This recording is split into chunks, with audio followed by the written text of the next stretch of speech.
Well, everyone, welcome back to Lindemann Outdoors. It's been a while. We had to take some time when people were traveling, vacations happened, and we're Little, back in season 3. little break, little break from podcasting. We had to try to create some content. We failed, but the fishing wasn't great this year. No, the ice fishing was not like a huge success this year. Weather was an issue. We got a couple. We got one. We're going to Lake Winnipeg in a couple weeks, so we got one last ice fishing hurrah. Late season here in South Dakota. It can't decide if it wants to be 50 degrees or 10 degrees. So we got some iffy ice and freezing, thawing, snowing. It literally snowed Saturday, like 10 inches of snow. And then Monday it was 50 degrees and melted. So I don't know what's going on with the weather this year. It's bananas. And people might think we're crazy rednecks, but we're definitely not the craziest rednecks because we know people who took a video driving to their ice castle on the ice, and to their left, there was a guy in a boat.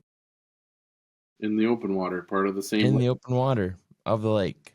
Yep. And I don't know about you. Welcome South Dakota. That's some South Dakota stuff, but if I see open water, I maybe go, I think it's time to transition into my next season of outdoor adventures. And you said it too, like, I can't wait to get in the boat this year. Like, cannot wait to get in the boat. I'm excited. Yeah, it's gonna be great fun. So, and especially it's on Lake of the Woods, growing up on Lake of the Woods, I was pumped for ice fishing season. And I don't know if it's because in the summertime we trolled because we had it so dialed in that we just destroy fish. And then it's Lake of the Woods. You can go to catch walleyes. You can go catch a big pike if you want, and yeah, you'll catch the occasional perch but where we fished, there was mainly we're going for walleyes. And South Dakota, walleyes are the best eating fish in the world. Maybe besides salmon. I do like salmon. But anyways, getting off topic. There's so much different variety in the Dakota lakes. Diversity Than there is on just a big lake. A big lake can kind of do multiple things, but in these Dakota lakes, you're like, oh, what do I want to go catch today? What do I want to go try? Do I want to go hammer giant bluegills with slip bobbers? That's always fun. You catch 50 billion of those things. Do I want to go pitch plastics for walleyes? Do I want to go bottom bounce? Do I want to go? You can kind of pick what you want to do. Smallmouth, largemouth bass, largemouth. Want to go to a crappie hole? Perch, walleye, pike. Yeah, there's a lot of opportunity here. That being said, don't come here. The fishing's terrible. Yeah, it's not good. We only catch like one fish each. Yeah. No, you get excited once you catch that one fish because it's been days. Days and weeks. Terrible fishing in the Dakotas. Don't come here. North or South Dakota, it's bad.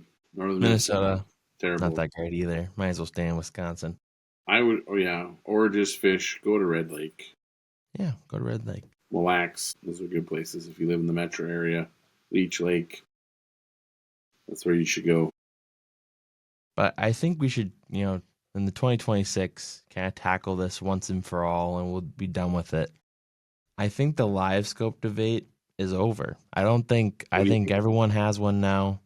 I think it's done. There's multiple different versions from different brands. I think it's just forward. If you're using a Vexlar, it's because you're stubborn. Well, Vexlar has its place too. A lot of people, we have to. I do stand corrected when we said that a LiveScope doesn't affect the fish because it does. Yeah, but some of them the fish you're catching are that picky, I don't want to catch them. Right. That's just it. I mean, yes. So what a lot of people do is they'll use the forward-facing sonar for ice fishing to find the fish, and then they run over there with their Vexlar, and then you're on top of them. Right. Or your Humminbird or whatever you got, a flasher, as we would call it. Can't beat that. I mean, it's a good technology. You don't have to worry about it spooking the fish. But I remember when people said that the Vexilar spooks fish and you catch more fish without one. But Yeah. I can't fish without one. And then once, when I had my Vexilar, if my Vexilar battery would go dead, I would go home because I hated fishing without one. I Yeah. just felt blind and I just felt like I couldn't fish. Yes, technology ruined me. And LiveScope has done the same thing. Like there's nothing better to me than watching a fish come on the LiveScope. And, we were, shout out to the son-in-law, Evan. We had him and his family out and we were crappie fishing. And I was watching over, I could see his lure over there. I'm like, hey, start jigging. One's coming for you. I'm like, oh, got him. You Yeah. could see the fish bite. I could see where the school was. It just saves so much time on drilling holes, and then you can set it to down mode. It's a tool. It doesn't make the fish bite. Trust me. You can sit there with your LiveScope and see fish come in there, look, and they leave. But will it? It will help people catch more fish because it just shrinks the water, right? Yeah. And that kind of brings me to my next Never topic going away here. though. There's no way. No, it's here to stay. Yeah. Just like GPS. Just like everything. Does expensive gear actually catch you more fish? And like, do you need that? Can you go to Walmart and get your $30 ice rod set up, or do you need Yes. the big boy expensive fancy lures? I don't think you do, but also it does when you get into the hobby. It's nicer to have after a while to have nicer things so they don't break as easy, but they work the same. They work the same. You can just feel it's just the more expensive reels, they're smoother, they're more enjoyable to fish with, they last longer, they have better components, the drag doesn't break on them But you don't. Yeah, they last longer. I think that's the thing is like people, and like I grew up as a kid where I would get really nice things for my birthday or Christmas, but they would be like, I want a new rod and reel, or I'd want a new bow or something like that, and I would have accumulated some nice gear. And I have some friends who are getting into the outdoor world, and they're asking me for tips and stuff, and they're like, well, do I need, because I show them my, my Fenwick presidential, nice casting rod I have for summertime. Like, you don't need that. Go get an ugly stick from Walmart. I fished with one of those forever. It's still great. I still But do like, that. My one casting rod's an ugly stick, and I love it. Yeah, the rod doesn't make you catch more fish. It just is it nicer? Yes. You don't need it. No. I think that point should just be made clear. Is like when you get into the hobby and you want to invest your money, it's with any hobby. Whether you're into computers or you're into rally car racing, after a while, you're going to want maybe a more expensive thing that is fancy because you think it's fancy. And that's the reason. It's just a little nicer. You can just feel, when it's smoother, it casts further, it reels nicer, and fishing reels, that is. And, yeah. But no, you don't need it. I mean, I caught a million walleye fish with a Zebco 33. One of the best beginner fishing reels of all time. Bulletproof. So you don't need it. No. I think we can kind of wrap up our ice fishing season, and I get this a lot, and people find out that I'm going ice fishing for a vacation up on Lake Winnipeg, and I'm like, well, I gotta go get ready for the trip. And I think people don't understand. And the people who ice fish are hardcore ice fishermen. There's a lot of preparation, packing your gear and making everything. But I want to, You're I see this a lot. DIY too. We're do it yourself. We're not using a guide. We are the guides. Yeah, we don't. So we have to bring all the gear and all the houses and all the every transportation, everything. We have to do all that. Most people just pay to have that done. Yeah, or they rent a snow bear, which those things are nice, but I still don't think I would want one of those over a nice snowmobile ice fishing setup. They're very fancy. They're very, but like, if shit gets dicey, pardon my French, I want to be able to hop on my 600 and get to shore in 2 minutes. Well, a snowmobile will get you out of a lot of trouble. You can cross cracks better. You can it doesn't have it spreads out your weight. You can like we used to have an old graphic that showed 8 snowmobiles stacked on top of each other equals the pressure of one person standing on the ice. Yeah. So that's the other thing too, is it's safer. You can cross less amount of ice with it. That you're not going to get stuck in a snowmobile. It just allows you some more things. Now, if all your snow melts and you just have bare ice out there, It's pretty hard. you don't want to take your snowmobile then. Then you want to take your four-wheeler or a truck, or depending on ice thickness, and then Well, even a four-wheeler will float. it will. Sometimes they'll tip upside down, but the tires usually keep it afloat. Yeah. I late season, early season, there's so many crazy people out there that like No you're ice is seeing, safe ice. no ice is safe ice, and they're like, it's not. There's 10 inches out there. I'm like, yeah, there's 10 inches where you're standing. We've been on the ice early in the ice before, where I drove like, oh, I got 10 inches under me. I'm good. And my dad's sitting next to me, arms length away. He's got 3 inches, and it's not predictable. And that's why And me we're and you, we're large. pansies. We But are large human beings too. we So are we when operate. you're over 250, you start being a little more cautious about your weight. And if you're over 300, you're like, I don't think I should walk on that dock. I don't think I should step out on that ice. Yeah, the world is built for people that are 5'8" and 160 pounds. Yeah. Every person who's ever played on the offense or defensive line in football has a chair list of chairs they don't sit in anymore because they've broken 2 or 3 of those in their Many a lifetime. chair has crumbled beneath my butt. But no, I'm excited for Lake Winnipeg. It's one of the best lakes in the Yeah, it world. should be a good trip. I'm excited as well. But also, I think people take that lake too. I don't know what the word is, but they're too courageous on that lake. Yeah, they take it for granted. They don't It's understand that things can go south in a hurry there, and by south I mean turn bad. Like, it's a big lake. you don't want to mess around with the weather out there because it's usually below zero wind chill, and you get, if all of a sudden a blizzard comes up, it's a huge lake, and heck, you end up going the wrong direction. You may never hit land. Yeah, I mean, and like, I think people don't think it's that big of a lake because a lot of people just fish the South Basin. Lake of the Woods, you can fit like 7 of those things on Lake Winnipeg. Yeah, I think it's right behind Lake Erie. it's like a great lake. It's I'll huge. fact check that. It's 300 miles long and probably 30 miles wide. But it's a big lake. You don't want to mess around out there. The other thing too is there's a lot of cracks and heaves and things that open up. So just because you got out one way, you may not be able to get back that same way. So that's why you don't want to mess. You don't want to mess around. It's best to be heading towards shore as the sun is going down. You don't want to be traveling in the dark out there. I was correct.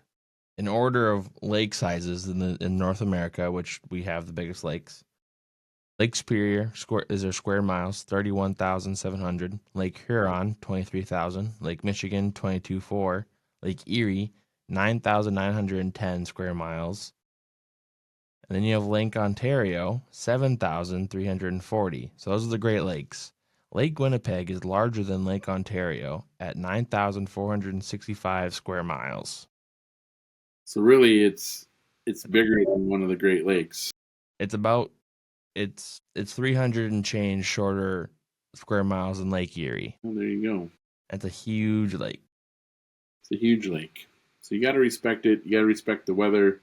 You don't want to mess. You don't want to be out there if all of a sudden in the forecast that, hey, there's a blizzard going to hit at 3:00 and they're expecting 6 inches of snow and 40-mile-an-hour winds. Get the heck off the lake. We would fish till 3:30 and then haul ass for shore. Which we've done. And also, we've got stuck out there in a blizzard. If it wasn't for GPS, we would have never made it off the lake. You could not tell which direction you were facing. Everything looked white or dark. Yep. And we got on the wrong side of a crack, and that crack grew. When we drove across it that morning, it was a little bump. On the way home, it was 10 feet in the air. Yeah. craziness. And I follow the pages, and there's not People getting millions. stuck out there. Come help me. And so now Come help you're putting someone else in danger to come save you because you were stupid and went somewhere you shouldn't have gone. And you're lucky there's some local badass with a rigged out vehicle, track, snowplow. You need a monster truck with tracks on it to get across that lake in a vehicle. And that's why I use snowmobiles. Or like the one time when the helicopter landed by us. Yeah, we've had a helicopter land. I've seen more crazy stuff on Lake Winnipeg than I've seen on other lakes. I've seen a rally truck Lifted up. mobbing out there when there was not much. The one year there wasn't much ice, much snow. It was just hauling ass out there. We saw like a big, I don't know, it wasn't like a Black Hawk, but it was like a huge, Big helicopter. big helicopter land, pick somebody up, haul them out of there. And it wasn't like a little medevac white. It was like stealth black.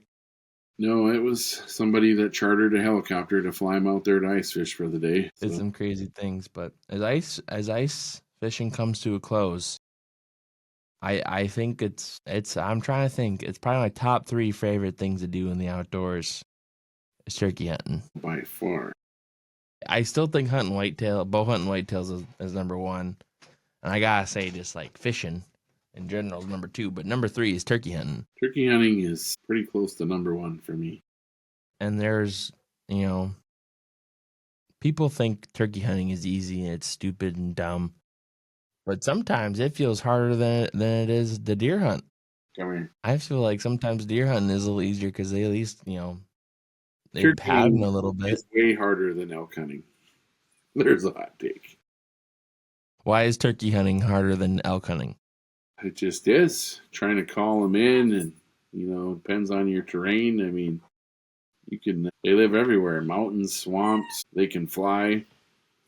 Elk can't fly. You gotta, people are like, oh, you don't gotta be in shape for turkey hunting. Yes, you do. Yes, you do. It all depends on your terrain, but you don't just go yelp, yelp, yelp, and they come flying. Nope. I don't know where it is though. When you don't have a shotgun or a bow in your hands, you can kind of walk up on one, but the second you do, they're very wary birds. Like, they look like they're dumb because, he's just standing out there in that same field every day. Yep, step out of your truck and try to walk towards them once and watch them take off running. And then once they've been hunted, heck, if you slow down, they're oh my gosh, moving. You go anywhere in North Minnesota and you close your truck door too tight. Well, that's anywhere. That's anywhere, but they start running. So now we got a bunch of turkey tags. We're gonna take a bunch of people out this year. We're going to. I'm excited. I mean, it's first week of March here, but so we're technically a little over a month away, month and a couple weeks, and we'll be slinging turkey arrows. So that got me thinking about. What is one question? I looked up here. What is some good turkey hunting questions? One caught my eye. It's what is one thing that ruins more turkey hunts than anything? So the people who want to get out there and get turkey hunt and get their first turkey, what's something that ruins it more? You got this, dude. Lack of patience.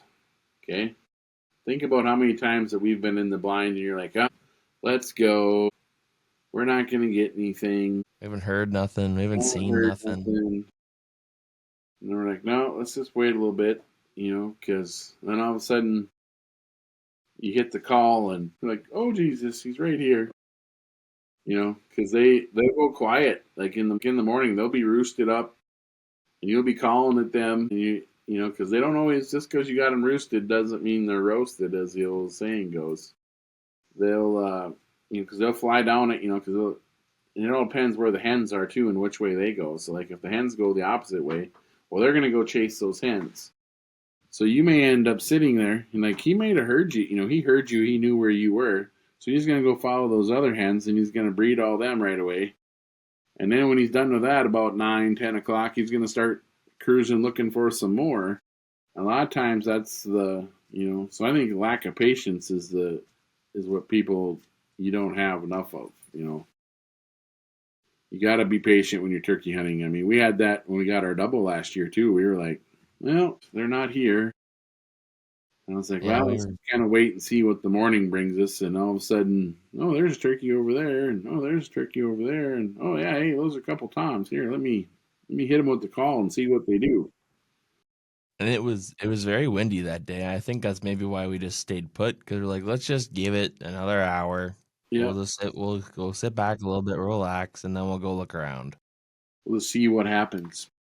And all of a sudden, "Bark, bark," and then gobble gobble gobble, and And they came flying, and well, I think that the thing I've learned the first time I went turkey hunting by myself, and luckily there was tons of turkeys in our woods, and you had them patterned for me, so it wasn't the hardest thing in the world, and we knew where they were and they knew where they liked to be, but when you're calling and you get one coming, and you learn to be quiet and wait, and sometimes you're like, okay, I haven't heard them in like 35 minutes. Well, they're probably they probably heard you from over a mile away, and they're just on their way. They're still coming. yep. And sometimes it takes a while, and then like you said, Oh, okay, I'll call again, and then they're 2 feet behind your blind or you're behind your tree, and you're Jesus. and you But don't want to call too. What's that? I thought you were gonna say the number one thing that hurts your turkey hunt is you moving. Well, movement. You don't want to move because they can see you. Being still is very important. That's part of patience, because turkeys' eyes are crazy. Like they can see movement better than anything. That's why that's so hard to hunt. Like an elk, they can't see as well as a turkey can, but they smell. But Yeah, and so turkeys have great big ears. They can hear like crazy. That's the other thing I was going to say is calling too loud. I think hurts a lot of people too because I have it's a Woodhaven Crystal slate call, and I hit that call, and like I didn't hit it hard. There's a couple, clucks on there with the striker, and I heard turkeys gobbling, and I later found out those turkeys were like almost a quarter mile, almost to a half mile away. So I went and found them out in the field because I could hear them. I'm like, these are a long ways away. Then I hit it again, and I heard another gobble. I'm like, oh, this one's close, and then I hit it again, and then he's coming. So then he had to run and sit down, and that was a turkey your mom shot. But it was. But they can hear really, really well. They can see really, really well. They can't smell. I mean, they can smell, but they don't. They don't smell. They can't smell that good. I mean, they can smell like corn or something to eat it, but yeah. they They can can't smell smell you as a human and then avoid you. Because if they could smell, you'd never kill one. You'd I have. was thinking about this. We watched that new Jurassic World movie, which Mm-hmm. they're all the same. Don't go places you shouldn't, especially if dinosaurs exist there. But I was thinking about that. I think turkeys are evolved velociraptors. They for sure are. They got that same claw, Yeah, got that spur. They're smart and they run around. When they're sprinting, they look like kind of like a little velociraptor. it's a fact. So, and I'm and turkey and If we don't kill them, they'll turn back into them. if you don't kill enough of them, they'll uprise and they'll Yep. take over the world. They'll de-evolve. They'll just take us all over. They'll kill everybody. So I We're have out some more there. questions here. We're out there shooting in the face, saving the world. Mm-hmm. Keep I have some talking. commonly asked turkey questions for beginners. You Keep relax. You answer talking. my questions. Wish you were here. One of the big debates is decoys. Is it cheating? Does it help you really? Does it hurt you? What's your thought on decoys? Well, they for sure help if you know what you're putting out there. So I don't think I think that's an oversimplification if you know what you're putting out there. And I think that a lot of people just go and buy a turkey decoy and they throw it out 20 yards in front of their turkey and they just stick it in the ground and they walk away. So let's say you're short on cash, right? And you're just going to buy one decoy. I would go buy just a single Jake decoy. People think, well, don't you want a hen? Yeah, no. Here's why. Because if you have a single Jake decoy, every hen that comes out is going to come check that thing out because, hey, it's a new turkey that they don't know who that is because they're social. They got a herd, right? And then number two, every tom is going to come beat the crap out of that thing because who is this new person that hasn't been run through the pecking order yet? And I guess that would be my first choice. And then my second choice would be just to put a lone hen out there. Because a lot of times that works well too. You just have like a lone feeding hen out there. But I like to run a feeding hen, a Jake decoy that's like a semi-aggressive but not real aggressive. See, that's the other thing too is people don't understand. You know, they're like, oh, I'm going to go put a strutter out there. Well, if you're putting a strutter out there, you're basically challenging every gobbler to come fight. Okay. And sometimes they don't want to fight. They don't want to fight because they've had their butt kicked by, a bigger gobbler and they may be a subordinate one, so you have to,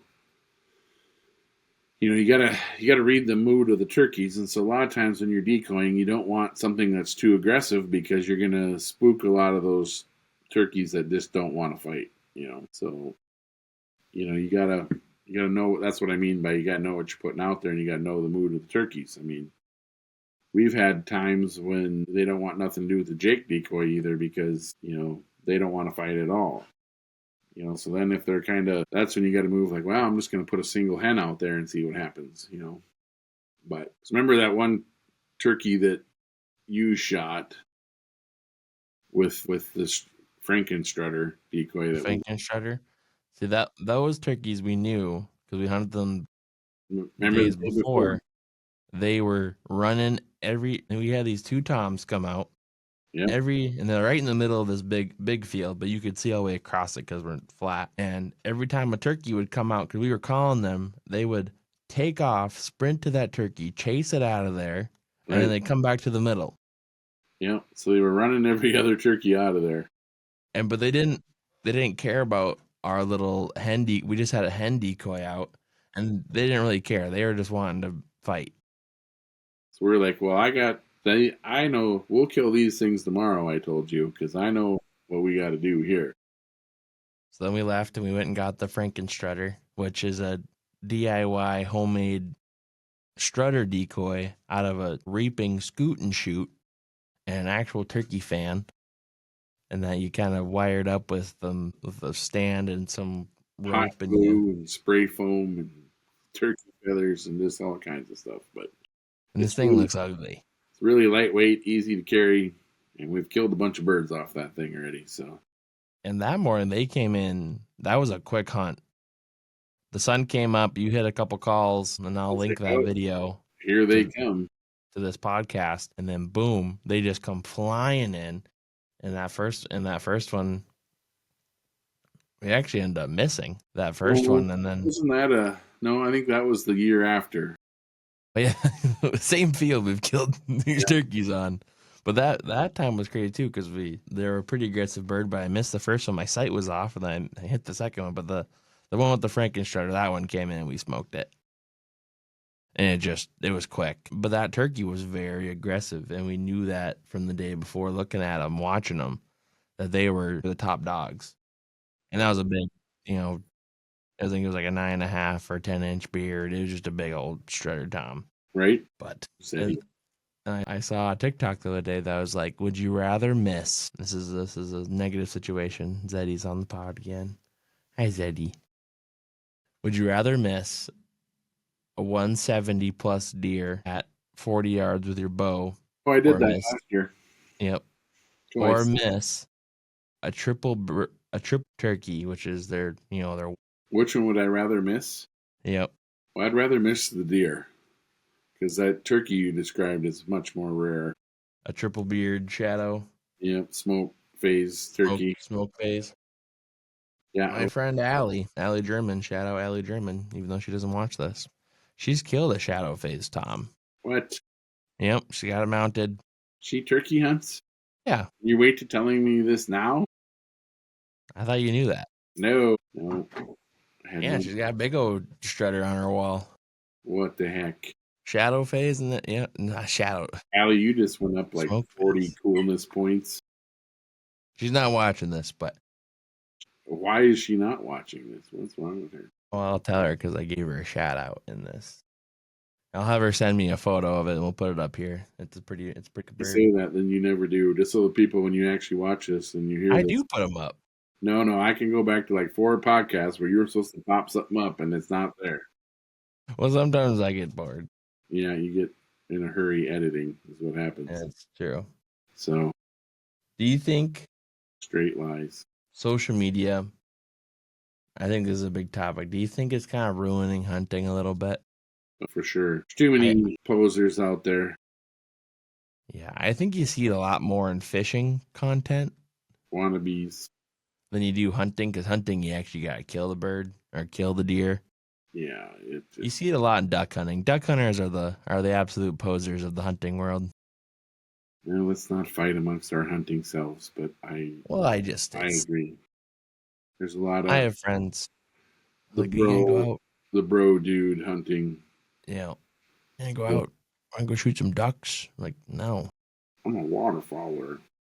Okay. I go turkey hunt or whitetail hunt.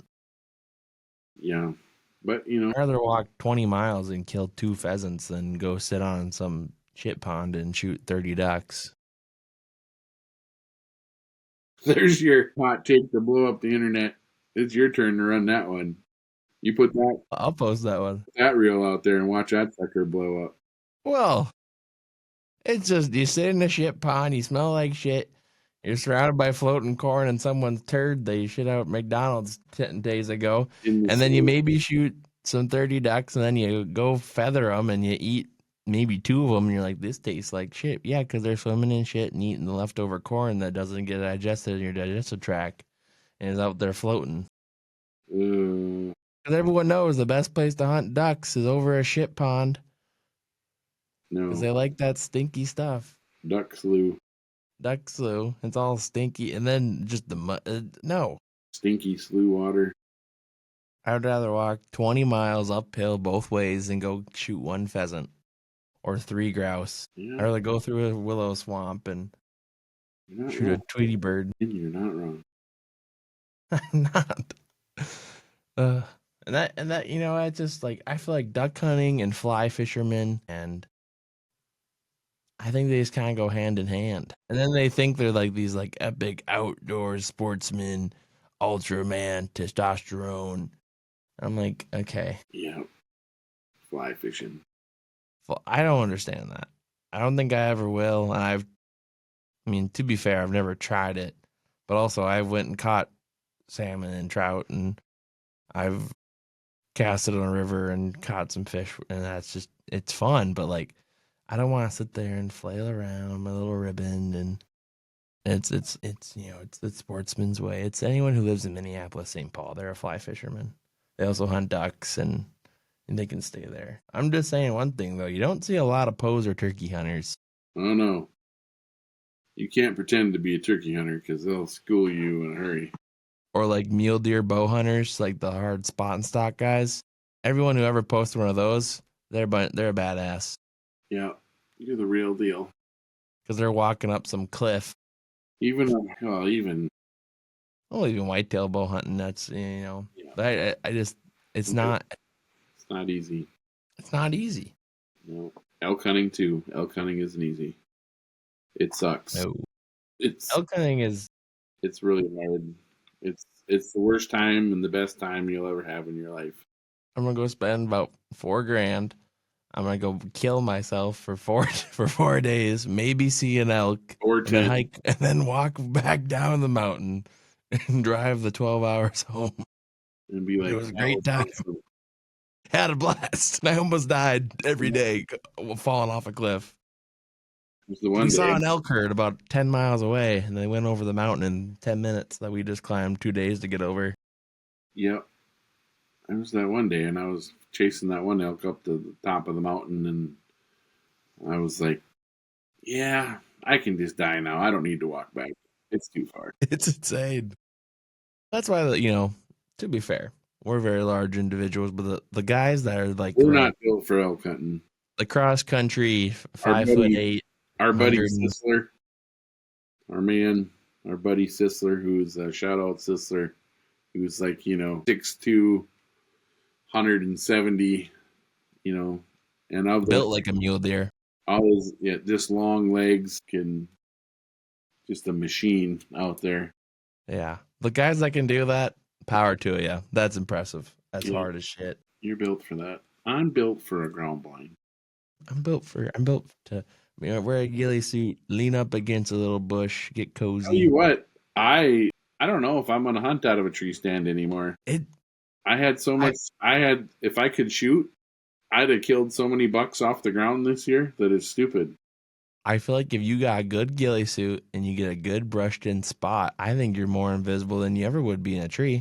Yep, they pick you out in the tree. A lot of trees don't have enough. I don't know. Unless you're in a pine tree. Yeah, unless a pine tree. But I mean, but there's not a lot of those in the Dakotas. I tell you what, even in Minnesota, I was like, geez, I think I'm missing the boat here by not hunting off the ground. I shouldn't be. You get ghillie suited up. I mean, if you got a spot that is just amazing to hunt and you don't have a tree, don't let that stop you from hunting there. Figure out a way to set up and don't pop up a ground blind because they pick those out. I'm talking sit on the ground in your camouflage, put your mossy oak on, bottomland, sit by, get in a clump of trees or some shadows and cover your face, cover your hands. And the deer, like I shot that arrow right over top of that deer's back. He turned back and looked, and like he could not find me. And I mean, he didn't stay there long enough for me to shoot him again or try to shoot him again. But I think the deer have evolved. I think the deer have evolved over the years, and they're looking up. Oh yeah, for sure. There's many people that tell you that deer look up and they're looking in trees when they come out, especially a doe that's busted a hunter before. Oh my gosh, them things are the worst. They find you you'll be sitting still, just sitting there looking, and all of a sudden you hear, and you're like, "Yeah, she got me." And then every deer in the woods goes, "Well, there's something over there. I'm not going over there." That's why I shoot them if I have a doe tag. We've been rifle hunting a couple times. We're like, we've got a doe tag. This bitch needs to go. Yep. That's a fact. But no, we're gonna get back into the podcast swing of things. We take a break. We're back, season 3, Lindemann Outdoors. Turkey hunting, we'll have a lot to say because we get fired up for that. So ice fishing, we'll have a Winnipeg recap. That'll be good. And we're gonna film there. Some hunt videos. Have one more fishing video. Turkey hunting, some ice fishing. We're gonna get back in the boat. Bringing some 3D archery again this summer. Yeah, you guys enjoyed that, so I think we're gonna go maybe find some more of those. Camping. We gotta do some camping stuff. We haven't. I think we're gonna do some family camping videos. Shout out to the outdoor boys. They're the legends of it. We're gonna probably not be as hardcore as they do, as Luke does. But if you're ever bored on YouTube and you want to watch something, go watch the outdoor boys. Family friendly, good guy, and also a badass. I think he can make a fire underwater. I think he's that skilled. Pretty sure I could have lit a fart underwater after I ate chili one time. Let's end that there. Okay, folks, thanks for watching. I will put the clips up, like I said, and I'll put the photos up. You guys have a good day. God bless America, and we'll see you next time. God bless our troops. Amen to that. Peace out.